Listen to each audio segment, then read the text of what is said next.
Selamat pagi. Terima kasih kerana sudi meluangkan masa untuk temu bual ini.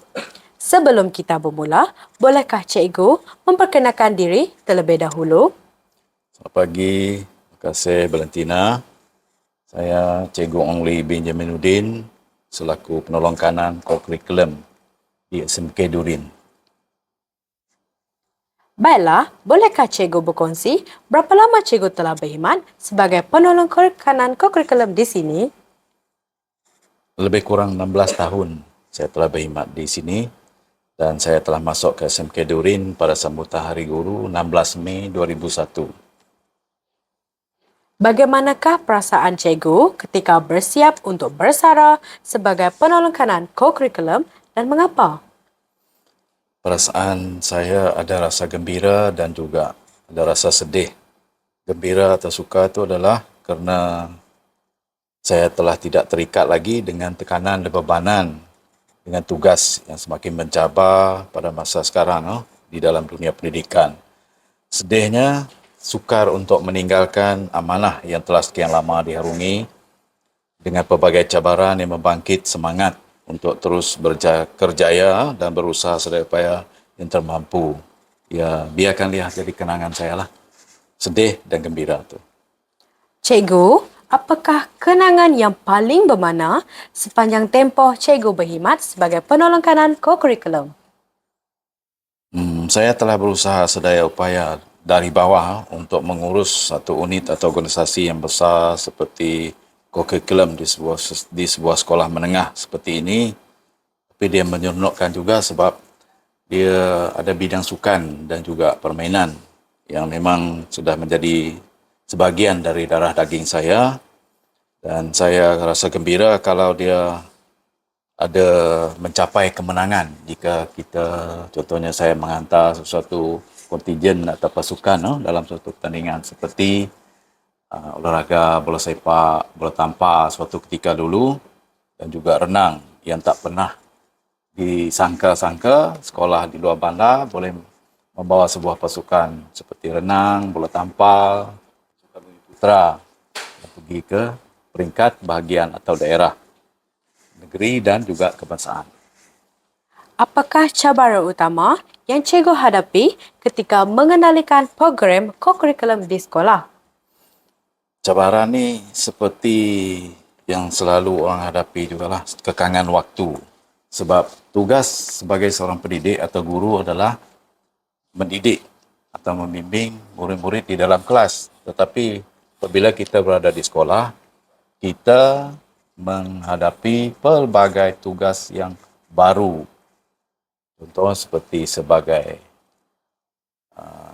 penjaga murid di asrama, pembimbing melatih murid atau pemain untuk wakil sekolah dan sebagainya. Ini semuanya adalah satu cabaran lah, kekangan seperti kekangan waktu itulah. Seterusnya, apakah pencapaian terbesar yang cikgu capai sepanjang kerjaya cikgu dalam bidang kokurikulum? Bagi saya, pencapaian yang terbesar adalah saya dapat mengurus sebuah organisasi ataupun unit kokurikulum dengan baik sehingga saya bersara dan tidak ada pernah berlaku sesuatu yang tidak baik. Sebab saya tidak mahu perkara itu menjadi beban kepada saya. Yang penting kita perlu menyusun atur tugas secara berhemah, jujur, disiplin dan berusaha walaupun serba kekurangan di sekolah berkenaan. Bolehkah cikgu berkongsi apakah nilai-nilai atau prinsip yang cikgu anggap paling penting dalam membina program kokurikulum yang berkesan? Ini kita perlu berusaha sedaya upaya lah. Gigih, yakin boleh, berdisiplin dan bersistematik dalam pengendalian pasukan. Itu yang penting lah. Cikgu, apakah kemahiran atau pengetahuan baru yang cikgu perolehi sepanjang bertugas dalam bidang kokurikulum? Ini satu daripada cabaran juga kalau pada masa sekarang lah, pengurusan sistem. Kalau dahulu secara manual, sekarang lebih menggunakan sistem internet, dalam internet. seperti mengumpul data atau maklumat, kurikulum dan sukan yang semakin canggih tapi kurang interaktif.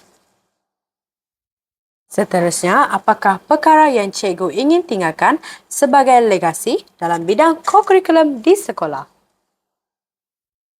Ya, ini setiap orang ada cara bekerja masing-masing kan. Jadi saya adalah cara kerjaya atau kerja saya sederhana tapi berkesan, sistematik, tidak gelojoh, bertindak adil dan jujur, amanah ke atas tanggungjawab yang telah diberi bersama. Baiklah cikgu, bolehkah saya bertanya, apakah harapan cikgu untuk masa depan kurikulum di sekolah ini setelah cikgu bersara? Saya doakan semoga SMK Durin terus gemilang, perbilanglah dan menjadi sekolah yang menyelah dalam bidang kurikulum dan sukan. Utamanya seperti sepak takraw yang telah menjadi satu sukan tanda aras bagi sekolah ini dan teruslah sampai bila-bila menjadi tanda aras dan membawa sekolah. Begitu juga dengan bidang sukan yang lain ataupun kurikulum, akademik biar sentiasa menaikkan nama SMK Durin. Jika diberi peluang untuk memulakan kerjaya semula, adakah cikgu akan memilih bidang kurikulum dan mengapa?